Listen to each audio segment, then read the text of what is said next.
Well, I was proud of our team for the effort on Saturday.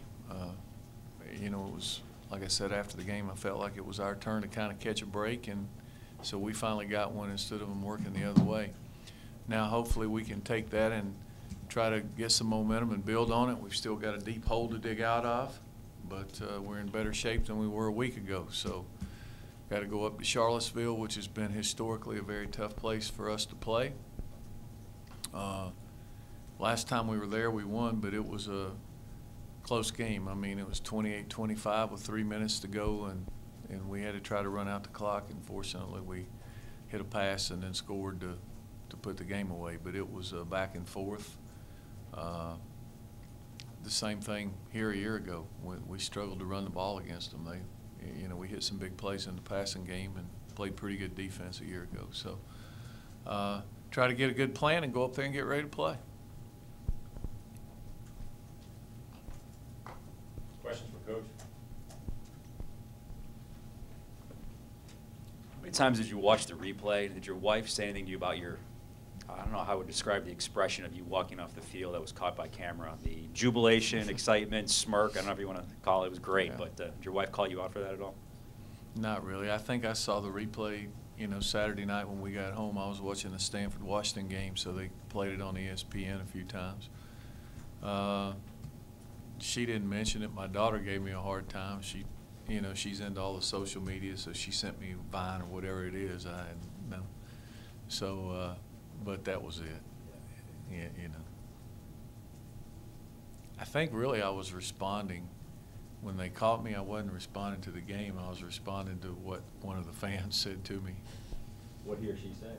Yeah, it was some girl, I don't know who she was. She goes, "Hey, I love you, Coach," and I was just like, yeah, I started laughing. If that field goal went through, I doubt you would have loved me much.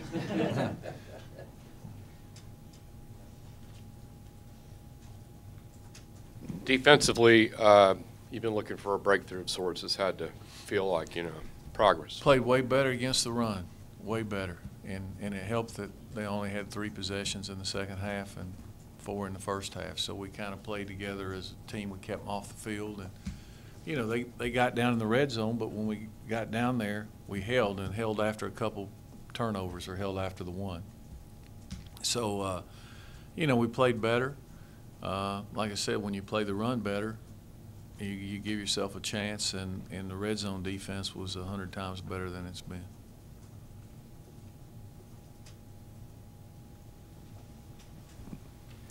Virginia has a bunch of young linebackers. What are you seeing from them this season? Well, they do have some young guys, but they've got a lot of guys who've played. I mean, the Mike linebacker played against us here last year. Most of those guys, 51's played. He's been a starter or played a bunch. So we were looking this morning, both down guys, the 2 tackles and the Moore kid, they've all played for a couple of years. They've got I think the Blanding kid was a 5-star recruit. Brown was a 5-star recruit. Mizell was a 5-star recruit. I mean, they got a bunch of guys who are pretty talented, and they've played a pretty good schedule as well and been in most of the games. So they're a better team than people think. Regarding the run defense in particular, what did they do better that they had? We just stopped the run better. We rallied to the ball better and overlapped some, and guys made some plays. We still missed some tackles, but we had other guys there and made some plays. That running back's a really good player, and for the most part, we kind of kept him contained. He didn't rip off the 70, 80 yarders that he's used to doing. It's a little mind-boggling still, the injury thing. I mean, you went through another whole wave of them. You were down to your 3rd-string safeties and 3rd, 4th corner. I mean, yeah, you was the start of the game. Yeah, you played your 4th corner at one point. So we found out right before we kicked off that Scove wasn't playing. I mean, so it was just one of those things. But guys stepped up and they just kept playing. Our guys have been pretty good about that, and I think it's because we hadn't. I try not to dwell on it. Somebody asked me, I'm like, yeah, I say all the time, you got guys hurt, nobody cares. And it's an opportunity for somebody else to come in and play. And I thought the guys did a pretty good job of just playing. you know, they didn't worry about it. Whoever went in just played. Going into camp, Clinton Lynch wasn't a guy that too many people were talking about, No. but he's made some big runs this year for you the last couple of games. Yeah, I thought that, you know, he made some plays. We've got to block way better at that position. It wasn't very good on Saturday, but, you know, those guys made a play or two when we needed them, especially on some of the toss plays that got some key first downs. I thought Ike Willis played better than he played one of his better games, but overall we didn't block very well at that position.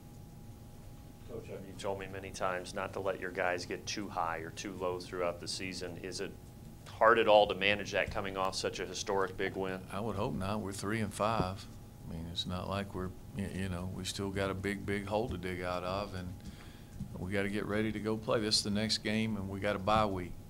So if we can pull ourselves back up to one game, the goal of the team right now is, you know, try to get to a bowl game. So we got to win 4. We got to get to number 4 here before the bye week, and just keep pushing. Yeah, Marcus is a work in progress. He's a talented young man that's got really good feet, and he's getting tougher every game, I hope, because when he doesn't have the ball, he's got a mile to go. You mentioned the injuries on the defense, your corners. Jamal had a monster game. Yeah, he played better. Is that what you need to carry that defense, that leadership from? Yeah, I think what he did was he tackled better. You know, he had a better game tackling. He had a huge deflection. We played a little more zone defense, and he got his hands on a couple balls. When he broke up a 3rd and long, but we were in 3 deep. He should have. And then the one in the goal line is just our turn. You know, the ball gets kicked up, and the last 2 or 3 games they'd have caught it off the bounce, but this time we got it. So my experience has been in 30-some-odd years of coaching that those things usually even out over time. Sometimes it don't seem like it, but over time they'll even out if you can last that long. Is there anything in particular you can put your finger on? Charlottesville has been very bizarre for you guys. You've lost a game in a kind of unusual way up there a few years ago, and then you guys have won some really bizarre games. You know, you won a game where you had 2, I think, special teams miscues up there, and it's just been kind of weird. Is there anything in particular? Are there places like that where you've coached where you have weird games like that? You know, I don't remember much about it. I can barely remember last game. I know the last time we went up there we won. Other than that, I can't tell you because I hadn't looked back that far. I don't know what our record would be since I've been here in Charlottesville. Yeah, this is year 8, so we're up there. So we've been up there 3 times, so it's probably 2-1. Yeah. I don't know. It's just, you know, we've had close games with them. They usually have pretty good players, and even though their record hasn't been as good, they recruit well, and you know they usually have pretty good guys. I mean, they had last year's defense. We were looking. I think the defensive ends with the 49ers, 88s with the Raiders, the Cola kids playing with the Saints. I mean, then you got the Blanding kid who was a 5-star safety playing. I mean, they got a lot of good players. Speaking of injuries, you basically played the last 2 games with 2 wide receivers. And with Summers going out, can that trend continue with those guys taking that many snaps? Well, yeah, I hope. We'll see. I mean, you get guys ready, but you know, we've gone into the game. We went in Saturday night with 3. We played with 3 receivers, you know, most of the games. One of them's gone down during the game, and the other 2 have had to play. But hopefully, we'll have all 3 this week. We'll see. Coach, obviously, I know the game could have went either way, but how proud are you of the resiliency, the toughness of your guys going all the way to play 60 minutes? And number 2, do you have a freshman or a young player that you said it kind of really has caught your eye, better stand out since all this next man up has had to go on with the team? Well, like I said to start with, I was really proud of them. I mean, they extended a lot of effort and played really hard, and we created some plays. I think as a freshman, you know, Brant Mitchell's played really well at linebacker. I think he's getting better every game. I think he's got a chance to be a really good player. you know, it's hard to single out. Freshman Marcus Marshall's been productive. He needs to keep improving, and so does Brant. But those two guys are probably the guys that stick out. Will Bryan started the last 2 games at tackle, and if he can cut down on his missed assignments, he does some good things. So, you know, there's several of them playing in key roles. A.J. Gray's played a lot. I mean, there's a bunch of them that have played a lot. Mikael Lance Davis at A-back, Daquan. You know, there's a lot of those guys that have played a bunch.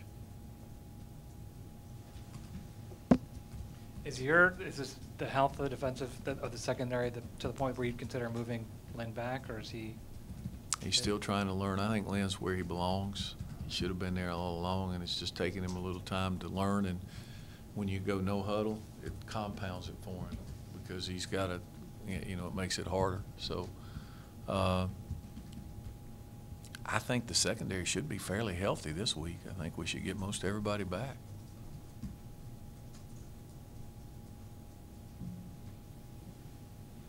In terms of, I guess, Taquan, you mentioned him. We haven't really seen a whole lot of him other than passing things. Is that a thing on his blocking, or just you like the guys you were running with? Execution. You know, when you get out there, you got to do the right thing and be in the right spot. So the more you do that, the more you'll get to play.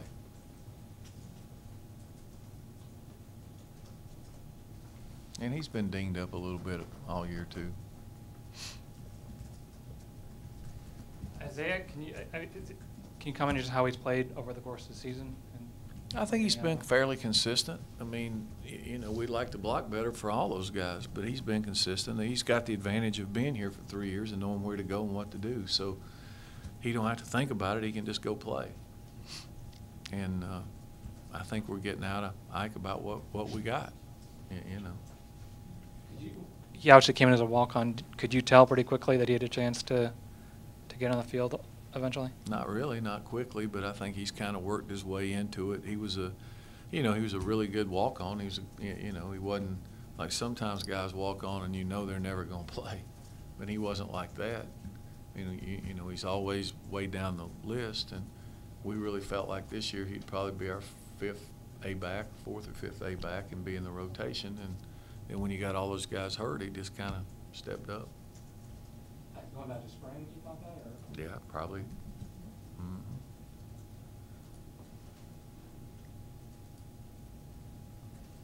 As I'm sure you're aware, the 1990 team is celebrating its 25th anniversary, and obviously having won a national championship and knowing the school well, I imagine you must have a different kind of appreciation for what they accomplished. Yeah, I mean, it's a huge accomplishment. Anytime you can do that, I don't care where you are or what you do, it's huge. So yeah, I mean, it's quite a feat that they pulled off. Of course, going into the Florida State game, we all knew there was a sense of urgency.